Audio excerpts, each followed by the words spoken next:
Sen yol kesmeye alıştın ha İsmail. Hayırdır? Bizimle geliyorsun Zafer. Okey mi? Tatava yapma. Yürü hadi. Patron seni istiyor. Patronuna söyle mesai saatinde görüşürüm. Zafer!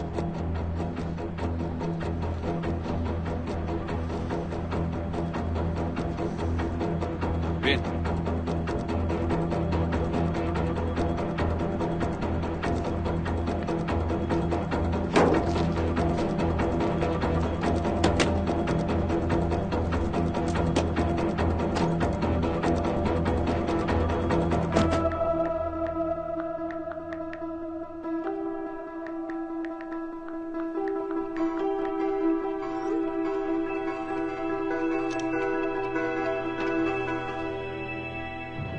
Ya Zafer sustum. Goy goy yapmıyorsun artık. Ne goy goy İsmail Efendi. Nefes bile alamıyorum burada ya. Oğlum siz banyo yapmıyor musunuz lan? Ha? Leş gibisiniz maşallah.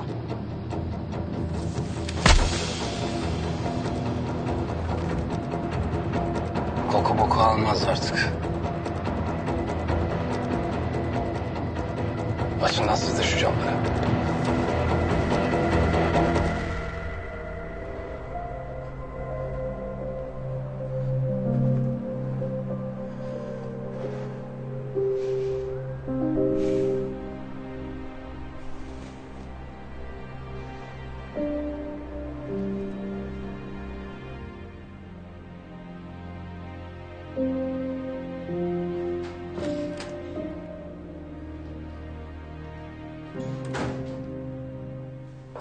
Güneşciğim, gidiyorum ben.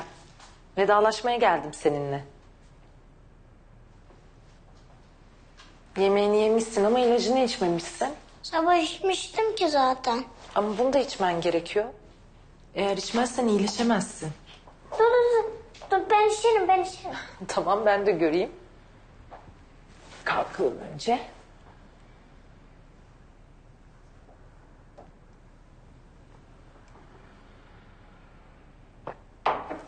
Yuttun mu? Aferin sana. İyi geceler.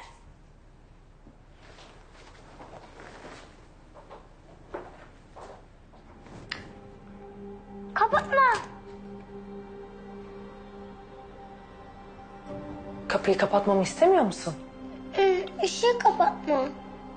Ben karanlıktan korkuyorum. O zaman benim de senden bir isteğim olacak. Neymiş? Eğer her gün düzenli ilaçlarını içersen... ...bu ışık da her gece sabaha kadar açık kalacak. Anlaştık mı?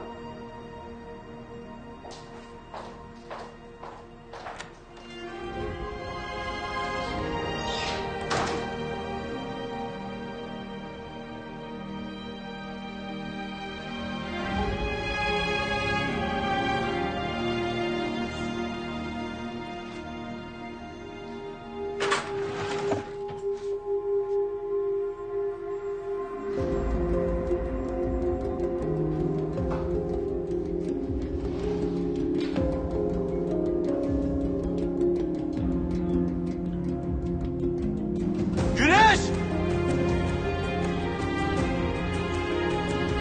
Güneş! Güneş!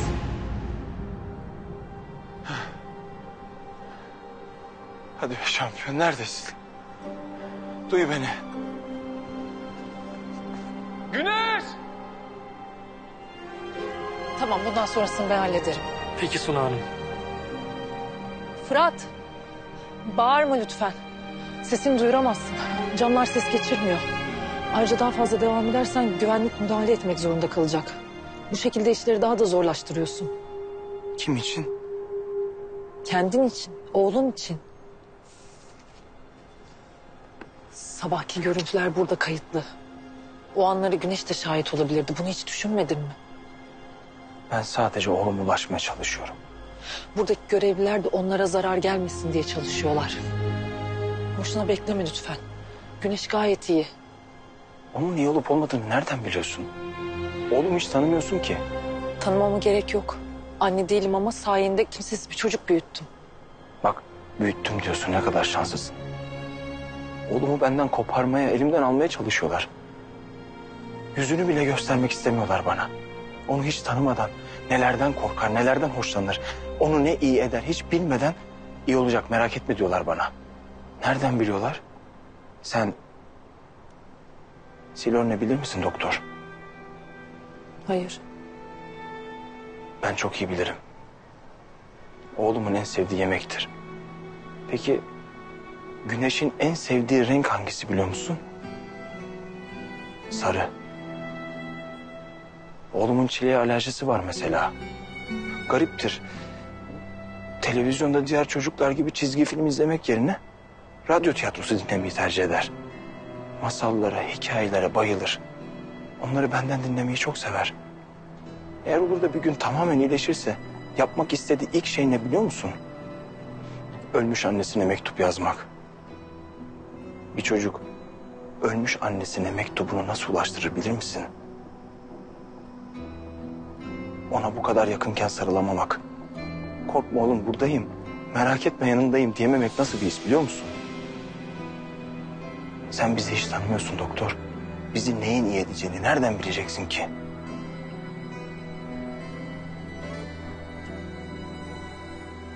Karanlıkta uyuyamadığını biliyorum en azından. Şimdilik bu da bir şey sayılır.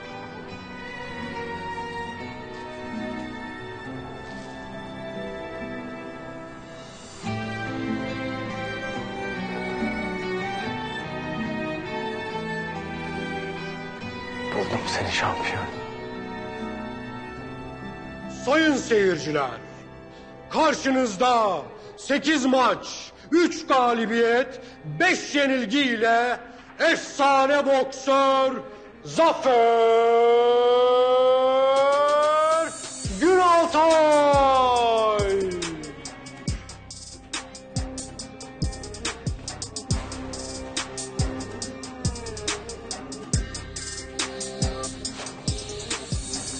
Günaydın şampiyon.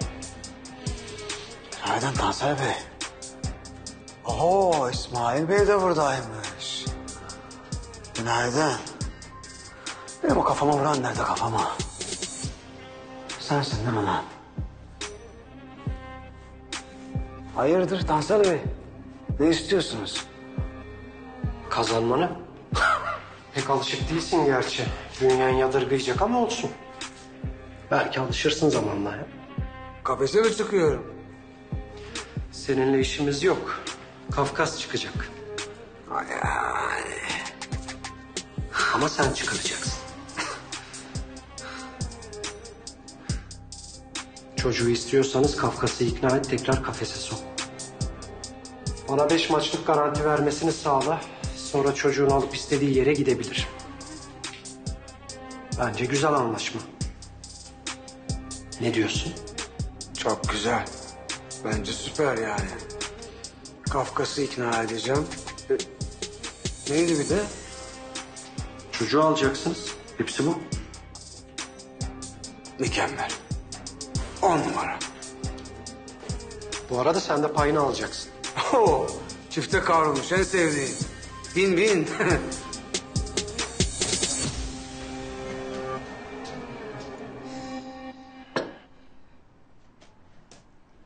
Nesli, Efendim, Fırat'ı aradın mı? aradım dedim ya baba. Sabahtan beri 40. soruşun. Ne var bir daha ara.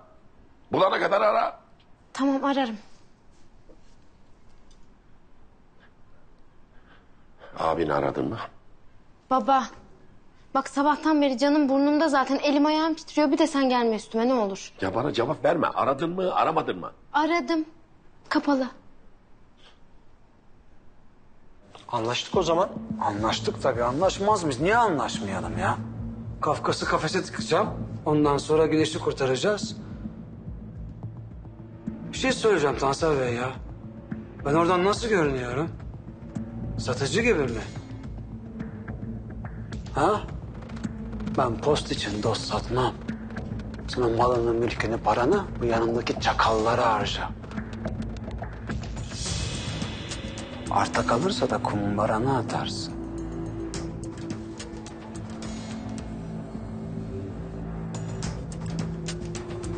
Yetti mi? Yetmedi mi?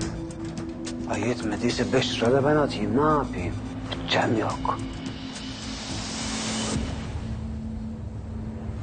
Tuh be şampiyon. Anlaşamadık desene. Yani. Ama ben sana yine de bir güzellik yapayım. Doktorun adresini yazayım. Şu yaralarını gösterirsin ha. Eyvallah. Lan! Ne oluyor? Lan! Lan!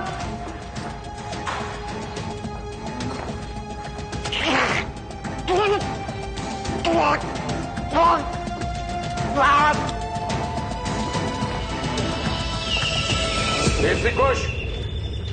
Nesli geldiler. Evet geldiler. Paşam geldi. Paşam geldi. Aç. Aç. Hadi inşallah.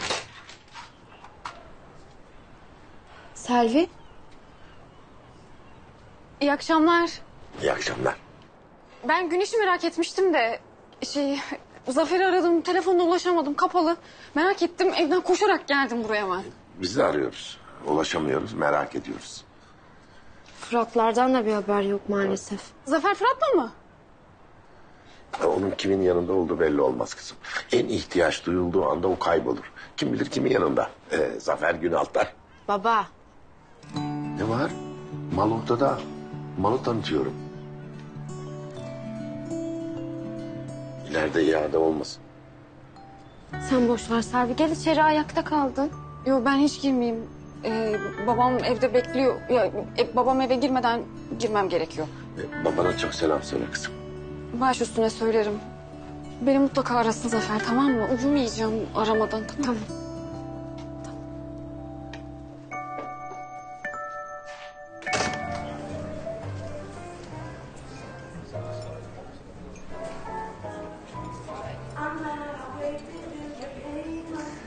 Teşekkürler.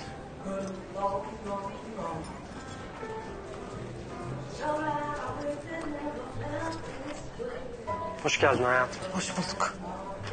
Şimdiden söyleyeyim, fazla kalamayacağım. Çok yorgunum. Yarın da erken kalkmam gerekiyor. Güneş'in yanına dönmem lazım. Biliyorum, aldım haberleri Kerem'den. Almışsınız çocuğu. Yanında mı kalacaksın? Evet. Biraz fazla ilgilenmiyor musun bu konuyla? Yani eve gidip dinlensen. Hayır. O çocuğun babasıyla ayrılmasına ben vesile oldum. Benim yüzümden üzülmesini, korkmasını istemiyorum. Biz babasıyla düşmanız Tansel. Çocuk da değil. Biliyorum hayatım, ben o yüzden söylemedim ki. Hani çok yorgunsun diye.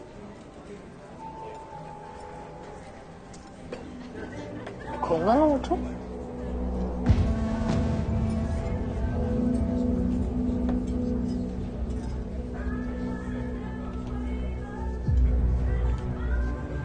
Mühim bir şey değil. Nasıl mühim değil, kanamış. Güzelim, ufak bir yara, büyütülecek bir şey yok. Ben Kerem için aradım seni aslında. Kerem'e ne oldu? Yaman'ın salonunda çalışıyor biliyorsun. Bu olaylardan sonra bu herif iyice bilenmiştir sana. Hırsını Kerem'den çıkaracak diye korkuyorum. Gerçi konuştum ben ama pek dinlemedi. Bence sen de konuş, mutlaka ikna et. Bak bu herifler çok tehlikeli Suna. Yani hepsi suça meyilli. Sen de az çok gördün, tanıdın. Ne yapacakları belli olmaz. Uzak dursun o salondan. Tamam, konuşurum konuşmasına da beni dinleyeceğini sanmıyorum. Olsun, sen yine de konuş. Ben de elimden geleni yapacağım. Yani ne yapıp edip Kerem'i o heriften uzak tutmalıyız.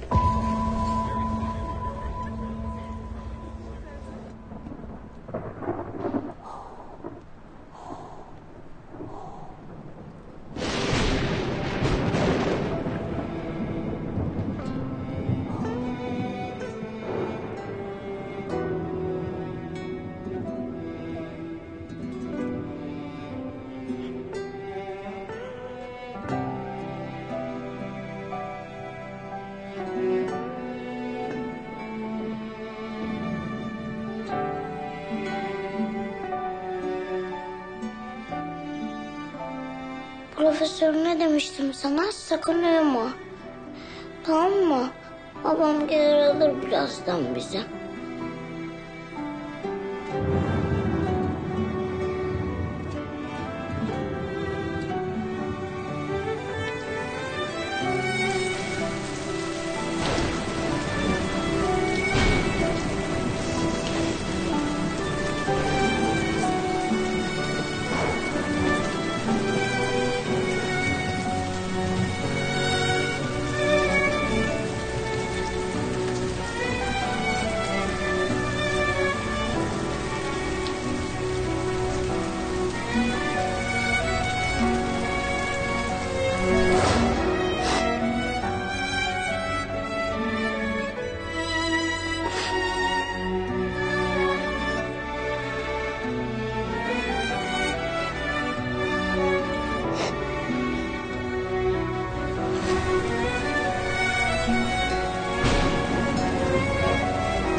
Sakın uyuma profesör.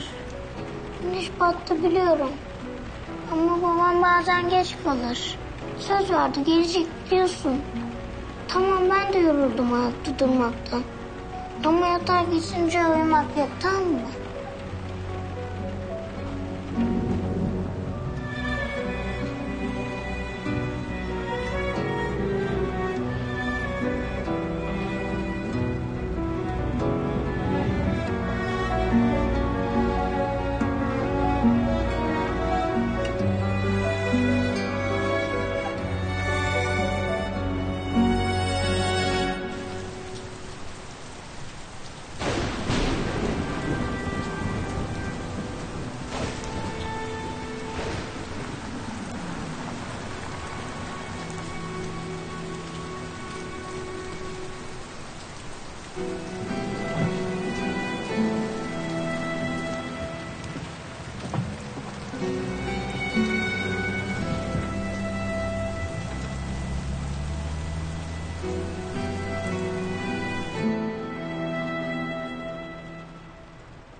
Kafkas.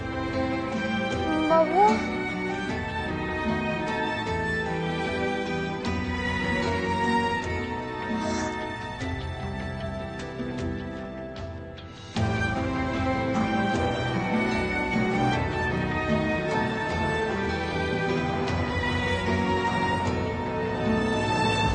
Baba, Ha, saat 7.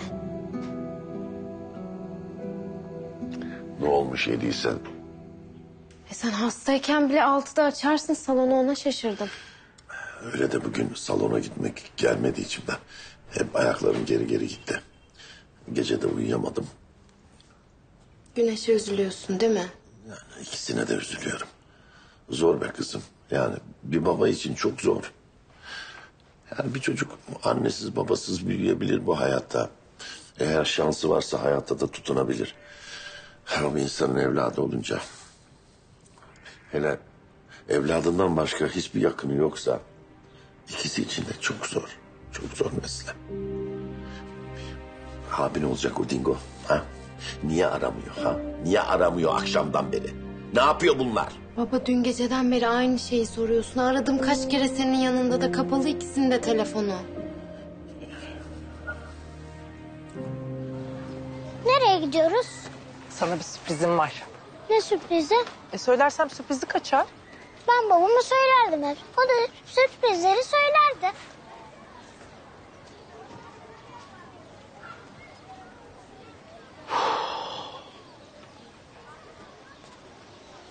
O zaman baban söylesin sana sürprizi. Güneş. Oğlum. Bir tanem benim. Aslan oğlum benim canım. Baba çok özledim seni. Ben de seni çok istedim canım oğlum benim. Güneş bak babam geleceğim dedi. Niye gelmedi? Geldim oğlum. Geldim buradaydım. Hatta bağırdım sana ama sesimi duyuramadım. Bütün gece burada yattım biliyor musun? Yemin ederim bak. Çok yağmur yağdı gece. Üşümedin mi? Yo hiç üşümedim. Hem unuttun mu kaptan? Bizim denizaltımız vardı. Evet. Kaptanlar unutur mu hiç? Ne oldu oğlum? Profesör kaptan yardımcısı yukarıda kaldı. Ben onu alayım, evimize gidelim. Güneşciğim. Şimdi evimize gidemeyiz. Birkaç gün daha burada kalman lazım tamam mı? Sonra gelip alacağım seni. Ama geleceğim dedi. Hani söz verdi? Kandırdın mı beni? Hastalığımdan bıktın değil mi? Hayır oğlum saçmalama. Saçmalama olur mu böyle şey? O yüzden istemiyorsun beni. Ben de seni istemiyorum. Güneş! Güneş oğlum! Güneş! Dur. Üstüne gitme. Bırak sakinleşsin öyle konuşursunuz. Söz veriyorum bir daha görüştüreceğim sizi. Bana çektirdiğin çileden zevk alıyorsun biliyorum. Ama bir şey söyleyeyim mi? Anlıyorum da. Ama oğluma çektirdiğin çileyi hiçbir insan, hiçbir vicdan anlayamaz.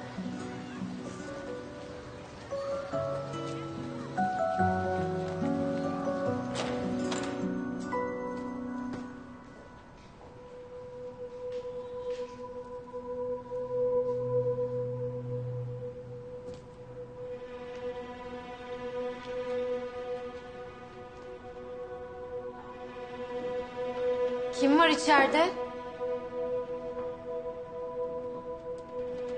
Fırat?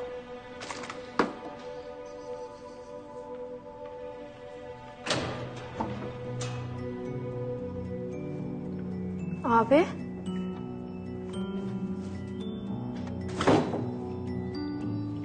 Ne oldu? Yok bir şey, sıkıntı yok. Çok kan kaybetmişsin. Hastaneye gidelim. Acilde baktılar, hiçbir şeyim yok, iyiyim.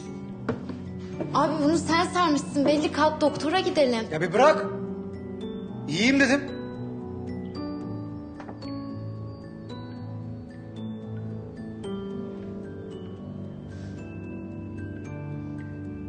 Hep böyle mi olacak?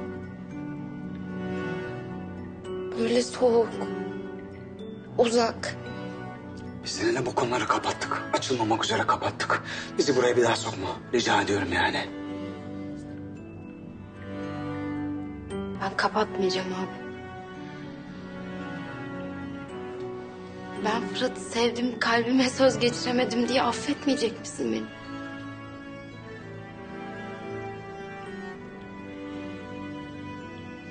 Abi ben onu çok sevdim. Of. İstemeden. Engel olmadan sevdim. Ben ona aşık olduğum gün onu kaybettim biliyorum zaten. Şimdi seni de kaybettim yani öyle mi? Sevdim diye. Bir daha hiç yavru ceylanım demeyecek misin bana? Sabahları alnımdan öperek uyandırmayacak mısın? Ya sofrada kalan son lokmayı ben yiyeyim diye doydum demeyecek misin? Abi ben Fırat'ı sevdim diye bir daha beni sevmeyecek misin? Ben bu tür konuşmaları çok beceremem. Beni biliyorsun. Hadi becerdim diyelim senin aşkına hürmet etmeyi. Senin çaresizliğine de hürmet ettim diyelim. Öyle mi? Peki senin Eylül'ün ölümünden medet ummana nasıl hürmet edeyim? Ha yavru Ceylan. Bunu da bir söylesene bana sen. Senin bu abinin ne taş kafası ne de yüreği kaldırmaz. Altında ezilir. Tamam mı? Sen de bunun altına girme, ezilirsin. Eziliriz. Anladın mı? Eziliriz.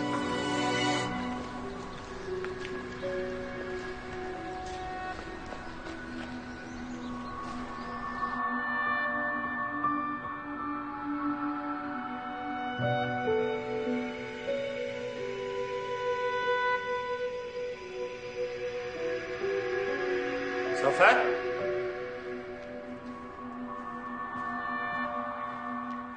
Zafer, oğlum ben... Zafer? Zafer iyi misin sen? Bir şeyim yok, iyiyim iyiyim.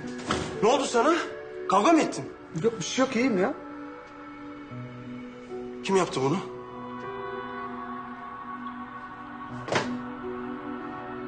Bana çektirdiğin çileden zevk alıyorsun. Biliyorum.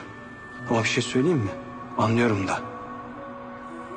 Ama oğluma çektirdiğin çileyi hiçbir insan, hiçbir vicdan anlayamaz.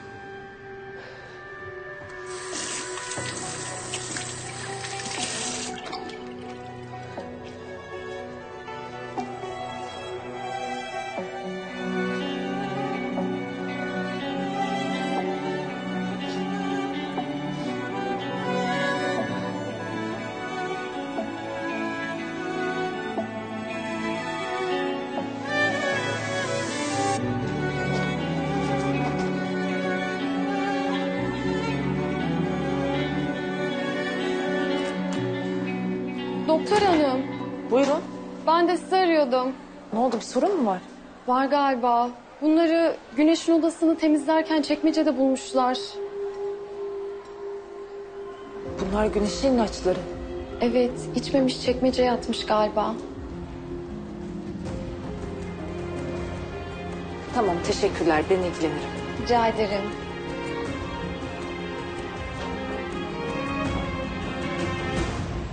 Ya İsmail'lerle ilk karşılaştığında niye söylemedin bana? Bulaştırmak istemedim. Ulan seni bulaştıran benim. Onların derdi benimle. Ya her neyse bulaştık işte.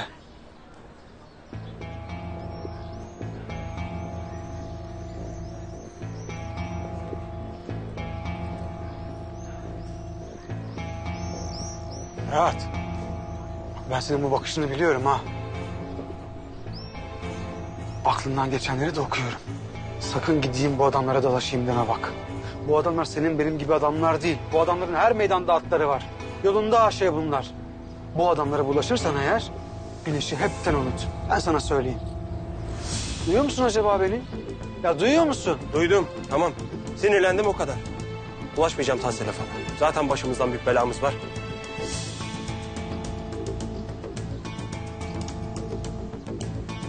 İyi. Tamam. Böyle sakin sakin. Ben Selvi'yi görmeye gideceğim şimdi. Geldiğim zaman hangi yoldan nasıl çözeriz konuşuruz. Kolun kulağın nasıl? Efendim? iyi, iyi merak etme. Haftaya omuz atacağım sana. Biraz gül gül. Gül biraz. Gül.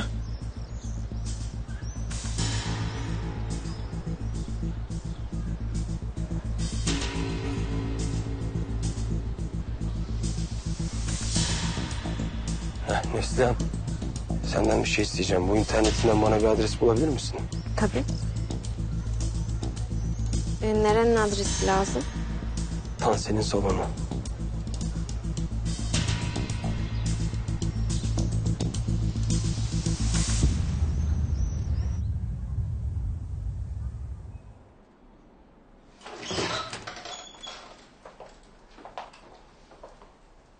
Güneşciğim, gelebilir miyim? Ben bir şey duydum ama pek inanmadım. Ne duydun? Dediler ki Güneş ilaçlarını içmiyormuş. İçer gibi yapıp çekmecesinde saklıyormuş. Ben inanmadım tabii. Güneş akıllı çocuk. İyileşmesi için ilaçlarını alması gerektiğini bilir dedim. Değil mi? İçmedim. Doğru söylemişler. Neden peki? Hastalanmak için.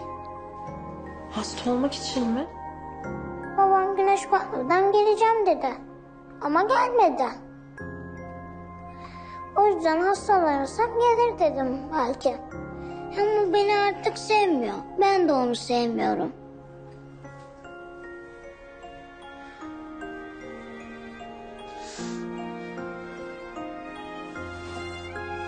Sana bir sır vereyim mi? Ver. Benim babam 7 yıldır hiç konuşmuyor biliyor musun?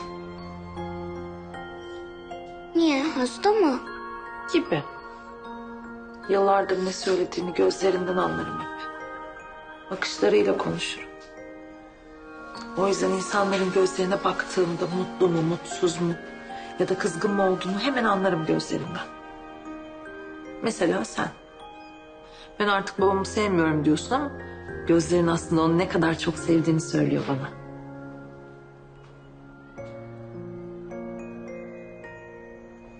Ama babam beni istemiyor artık.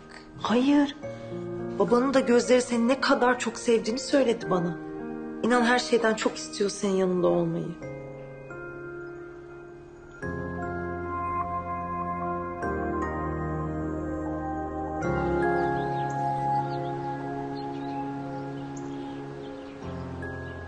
Zafer, bak hiç yapma öyle şeyler, tamam mı? Ya ben seni nasıl merak ettim biliyor musun? 1 gram uyku girmedi gözüme ya. Gözlü, benden yüzünü çevirme bak. Sen yüzünü çevirip kaşını çatarsan eğer ben ölürüm ha. Yapma. Benimle kal.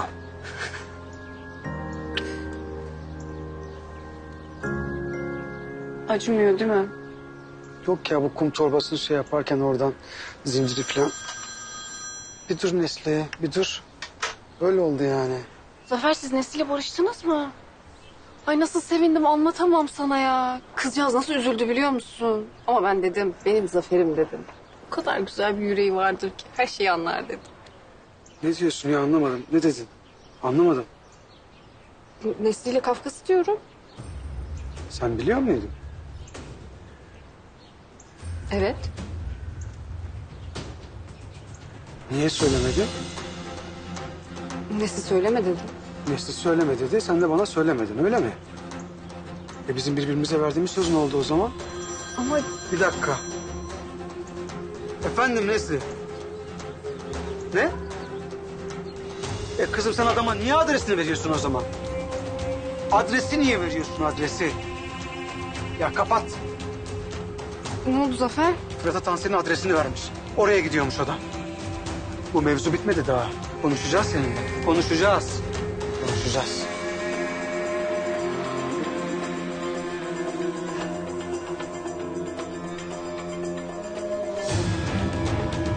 Daha sürer mi? Yok abi uzun sürmez. Senin verdiğin adres 2 sokak ileride.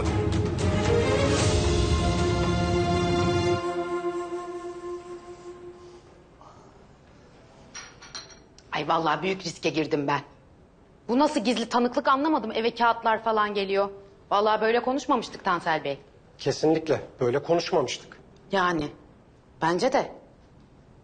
Artık bir telafi etmeniz lazım bunu. Yaptığınız şeyin telafisi yok Mücella Hanım.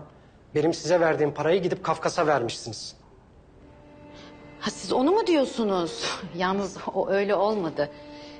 Şimdi ben Kafkas'a verdim o parayı ama karşılığında evin hisselerini aldım.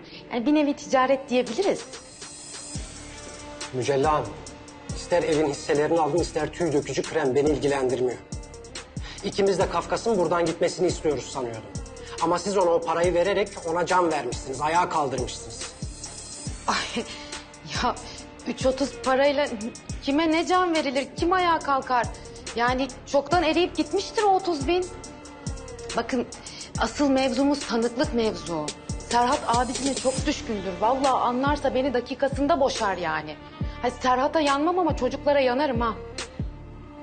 Sizin dışınızda şüpheleneceği başka biri yok mu? Ay yok, nereden olsun? Bulun o zaman.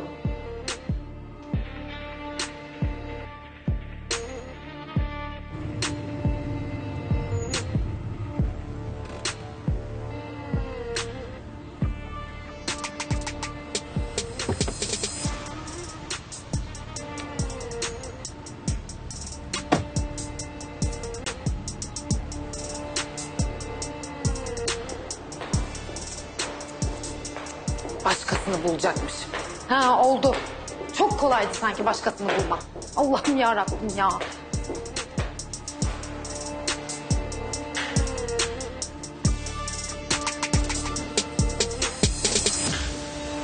Ana! Tansel Bey'le görüşecektim. Ay bunun ne işi var burada be? Pardon, üyelik kartınız var mıydı? Yok, üyelik kartım falan yok. Kim geldi diyelim? Fırat Bölükbaşı.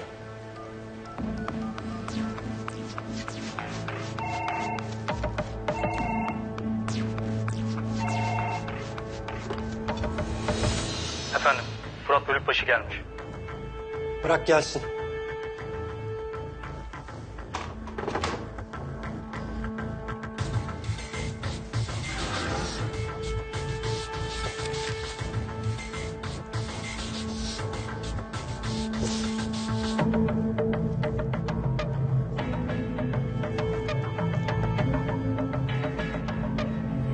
Koridorun sonundaki, soldaki büyük oda.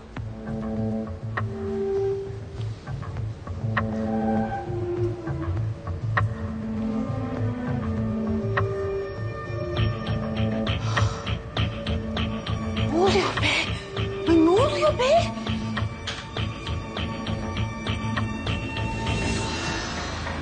Ay eyvahlar olsun. Kıyamet kopacak.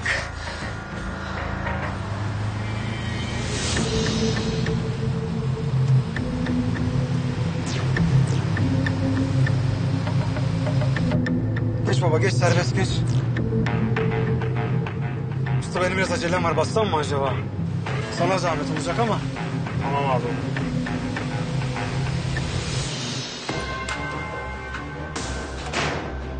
Hoş geldin Kafkas.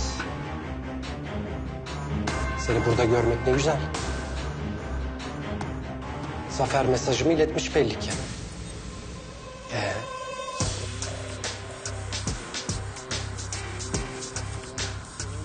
Ya. Kabul ediyor musun 5 maçlık kafes dövüşü teklifini? İstersen hemen anlaşabiliriz.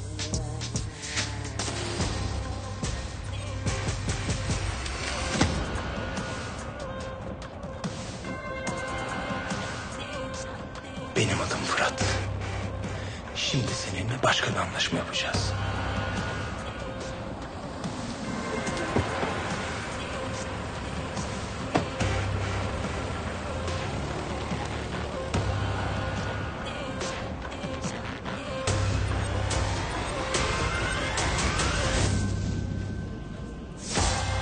Madde 1.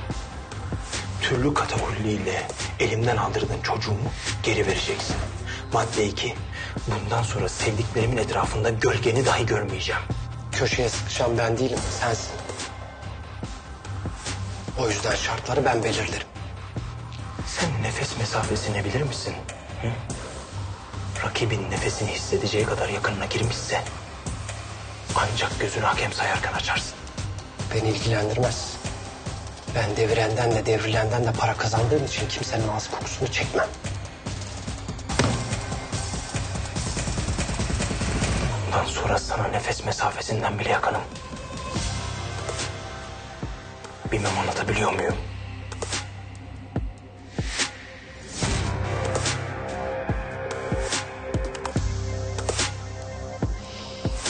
Kurtar kendini Mücella.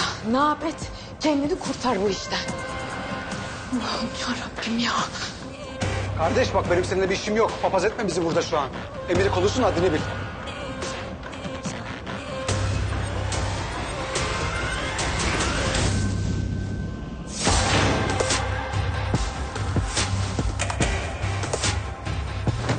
Ama yani. Hoş oldu mu şimdi? Zafer! Kardeşim 1 saat oldu ya. Konuşula daha 1 saat oldu. Neredesin sen ya? Sıkıntı yok. İndirdin mi adamı? Yok oğlum, mevzu yok. Yemin ederim bıktım senden de babamdan da. Ya peşinizde koşmaktan bıktım ya. Yani.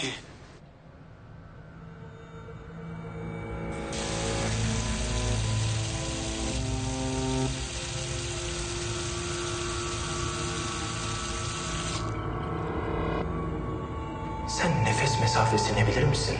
Hı? Rakibin nefesini hissedeceği kadar yakınına girmişse ancak gözünü hakem sayarken açarsın.